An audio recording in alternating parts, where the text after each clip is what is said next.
त्या गावचे शंकरगोंडा पाटील नावाचे एक पाटील होते. त्यांची शेती औरनाळ होती. एकदा ते असंच पेरणीसाठी शेतामध्ये गेले, पण गेल्यानंतर त्यांच्या लक्षात आलं की आजचा दिवस म्हणजे मामांच्या येण्याचा दिवस आहे. दरवर्षी मामा आपल्या बकऱ्या घेऊन त्यांच्या शेतामध्ये विसाव्याला थांबायचे. म्हणून तिथे गेल्यानंतर पाटलाच्या लक्षात आलं मामा यायचा दिवस आहे, अजून तर मामा आले नाहीत. पण पाटलाला काहीतरी काम होतं, म्हणून त्या पाटलाने एका लहान्या मुलाला शेतामध्ये उभं केलं आणि त्या मुलाला सांगितलं की मी आता जातो, पण इथं जर का मामा बकऱ्या घेऊन आले तर मला लगेच कळवा. तो लहाना पोरगा म्हणला ठीक आहे. पाटील तर घरी निघून गेले. पाटील गेल्यानंतर काही वेळातच मामा बकऱ्या घेऊन तिथं आले, पण त्या शेतामध्ये मोठं माणूस कुणीच नाही, म्हणून मामा तिथं थांबलेच नाहीत. सरळ पुढे निघाले. पुराण बघितलं ते पोरग पळतच पाटलाच्या घरी गेलं. पाटलाला सांगितलं पाटील मामा आले होते पण थांबले नाहीत. मामा थांबले नाहीत म्हटलं की पाटील गडबडीनं पळत मामाला थांबायला निघाले. मात्र जाता जाता त्या पाटलाच्या पत्नीनं मामाला सांगितलं की हो, मामांनी जर का एकदा पाऊल पुढं टाकलं तर मामा आपलं पाऊल माघारी घेत नाही. पण मी तुम्हाला सांगते, तुम्ही मामांकडे जा, मामांचे पाय धरा, क्षमा मागा, विनंती करा, दंडवत घाला, पण मामाला दरवर्षी सारखं आपल्या शेतामध्ये विसाव्याला घेऊनच. पाटलाच्या पत्नीनं सांगितलंय. पत्नीचं ऐकलं. पळत पळत जाऊन पाटलानं मामाला गाठलंही. गेल्यानंतर मामाला नमस्कार केला आणि पाटील हात जोडून उभे राहिले. मामाला बोलायचं धाडसच त्यांच्यामध्ये होईना की मामा माघारी चला. का तर पाटलाला माहिती होतं मामाने एकदा पुढं पाऊल टाकलं की मामा माघारी पाऊल टाकत नाही. पाटील पळत गेले, मामाचं दर्शन घेतलं, मामाजवळ थांबले, पण हात जोडून. मुखानं बोलायचं धाडसच होत नव्हतं पाटलामध्ये. मनातून फक्त धावा चालू होता, मामा माफ करा, मामा चुकलं, मामा माघारी चला ना, मामा आमच्या शेतामध्ये विसाव्याला थांबा ना. मामा कुठून बोलत होते ते? मनातून बोलत होते ते. मुखाने बोलण्याचं धाडस होत नव्हतं. 5 मिनिटं असेच थांबले आणि पुन्हा मामाला साष्टांग दंडवत घालून नमस्कार केला. साष्टांग दंडवत घालणं म्हणजे 8 अंग टेकून देवाला नमस्कार करणं असतं. माई बापा पादो हस्तो जानोनी द्वैव्रचास्त ललाटकम अष्टांग स्पृशेत भूमी साष्टांग प्रणितीच्चस. 2 पाय, 2 हात, 2 गुडघे, छाती आणि कपाळ टेकून केलेला नमस्कार म्हणजे साष्टांग नमस्कार असतो. पाटलाने मामाला साष्टांग नमस्कार घातला, पाय धरले, पुन्हा पाटील हात जोडून उभे राहिले. पुन्हा सुद्धा मामाला बोलायचं धाडस होईना की मामा माघारी चला, मामा माघारी चला. नाही, फक्त मनातून धावा चालू होता, मामा माघारी चला, मामा आमच्या शेतामध्ये विसाव्याला थांबा ना मामा. आणि लक्षात ठेवा माई बापा, हा जो भगवंत आहे ना, माझे जे मामा आहेत ना, हा भगवान शिव आहे ना, हा आम्ही मुखानं काय म्हणतो हे बघत नाही, आमच्या मनामध्ये काय चाललंय आम्ही मनातून.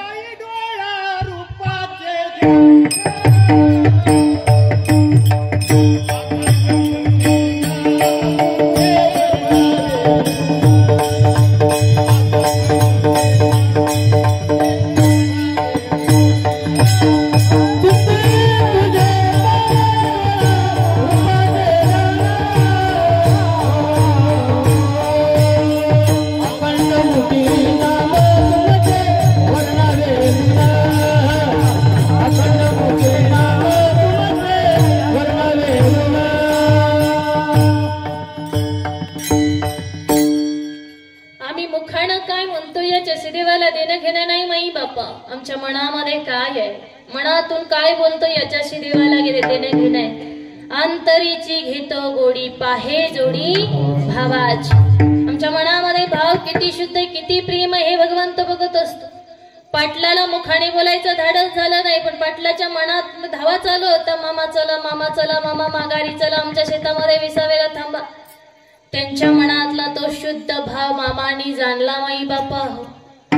आणि मामानी त्यांच्यावर कृपा करायची ठरवली.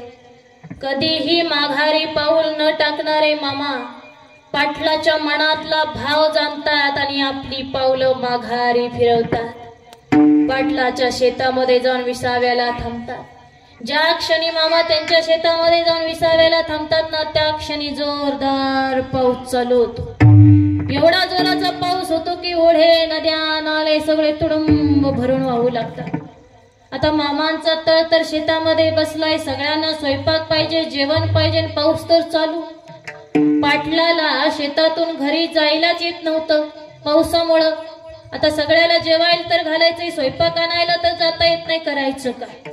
पाटील फक्त पाऊस थांबण्याची वाट बघत होते. पण तेवढ्यात पाटलांनी बघितलं गावातील सगळी मंडळी मामांसाठी, मामांच्या तळावरच्या सेवेकऱ्यांसाठी जेवण घेऊन आली होती.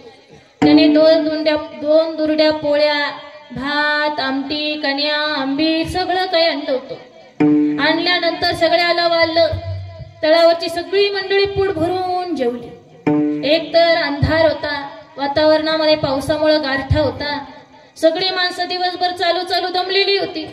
जेवण केलं की त्यांना झोपा लागल्या. एवढी गाढ झोपली माई बापू, घोरू लागली ती माणसं.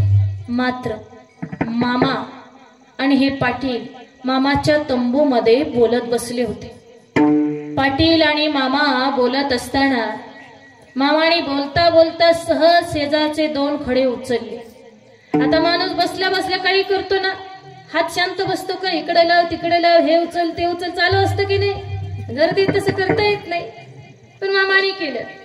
मामाने बसल्या बसल्या बोलता बोलता शेजारी असलेले 2 खडे उचलले आणि ते 2 खडे ज्या बाजूला बकऱ्या शांत बसल्या होत्या त्या बाजूला टाकले. थोडं जोरात टाकायचे. खडे उचलले आणि जिकडे बकऱ्या शांत बसल्या होत्या त्या बाजूला टाकले. आता मामाने हे 2 खडे उचलले, तिकडे टाकले. हे काही पाटलाच्या लक्षात आलं नाही माई बापा हो, कारण सहज घडून जाणारी ही लीला आहे. माणूस सहज बसल्या बसल्या काही करत असतो. पाटलाला काही कळलं नाही की मामाने खडे उचलले, तिकडे टाकले, याच्या पाठीमागं काही कारण असेल, काही लीला असेल, अजिबात कळलं नाही. पण ध्यानात ठेवा माई बापा हो, माझ्या मामांच्या प्रत्येक हालचालीच्या पाठीमाग काही ना काही लीला असते माई बापा. मामाची पापणी जरी लावली ना त्याच्या पाठीमाग काही ना काही घोई असते. कारण विनाकारण मामाची हालचाल अजिबात होत नाही. मामाने ते टाकले कडे, पण पाटलाला कळलंच नाही. बोलणं झालं, झोपले. सकाळी लवकर उठले. उठल्यानंतर मामा पाटील लोक चहा पिले आणि तळावर असं फेरा टाकायला गेले. असं फिरत जात असताना मामा पाटलाला घेऊन बरोबर जिकडे बकऱ्या शांत बसल्या होत्या ना रात्री त्या बाजूला घेऊन गेले. पण तिथं गेल्यानंतर पाटलाला एक आश्चर्यकारक दृश्य बघायला मिळालं. झालं काय की तिथं असलेल्या ज्या बकऱ्या होत्या त्या बकऱ्यातल्या 4 बकऱ्या वाघरीतून बाहेर काढल्या होत्या, खुंटीला बांधून ठेवल्या होत्या आणि त्यांच्या शेजारी 2 धडधाकट माणसं बेशुद्ध अवस्थेमध्ये पडली होती. अर्थात ती 2 माणसं होते ते चोर होते माई बापा. मामांच्या बकऱ्या चोरायला आले होते. त्या 2 चोरांनी मामांच्या बकऱ्या चोरून येण्याची तयारी केली होती. पण मामांनी आपल्या लीलेनं त्या 2 चोराला बेशुद्ध पाडलं होतं. मामाने हे सगळं दृश्य पाटलाला दाखवलं आणि मग मामा पाटलाला म्हणतात की पाटील, रात्री जे 2 खडे टाकले ना त्या 2 खड्याचा हा प्रताप आहे. लक्षात घ्या माई बापा की माझ्या मामाने जागेवर बसून त्या 2 चोराला बेशुद्ध पाडलं होतं. अरे 2 चोर राहू द्या, या जगातली सगळीकडची लीला मामा एका जागेवर बसून चालवतात. असा हा जगाचा काम सृष्टीचा मालक आमच्या समोर विराजमान झालाय.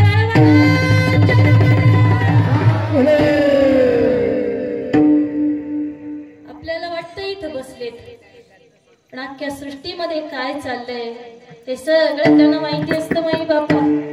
आपल्या प्रत्येक भक्ताच्या मनातला भाव ते जाणतात बरं. एक तर मामा आपल्या भक्तावर संकट येऊ देत नाही आणि आलं तर टाळल्याशिवाय राहत नाही. जर भक्तावर संकट आलं तर मामा भक्ताची संकटातून सुटका करायला धावून आल्याशिवाय राहत नाही. थोडासा विको द्यायचा, जास्त नाही हा.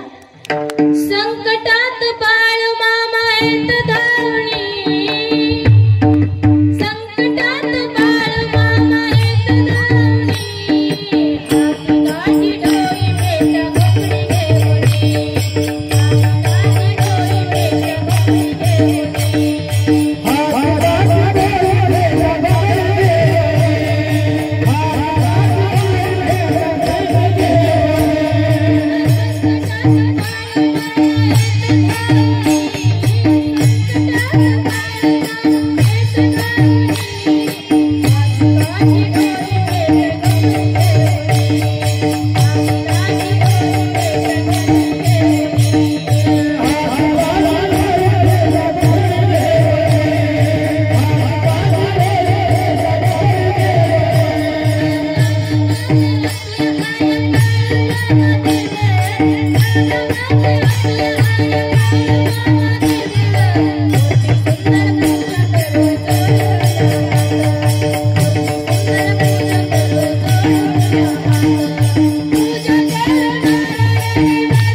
तर टाळल्याशिवाय राहत नाही.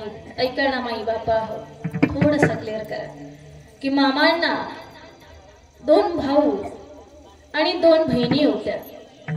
भीमा आणि भैरू अशी मामांच्या भावाची नावं होती. आणि गंगूबाई आणि गांधारी ही बहिणींची नावं होती. भैरूला आणि मामाला काही संतान नव्हतं, मुलं नव्हती. मात्र जो भीमा होता ना माई बापा, त्या भीमाला एक मुलगा होता ज्याचं नाव आहे दादू. हा दादू लहान असतानाच त्याची आई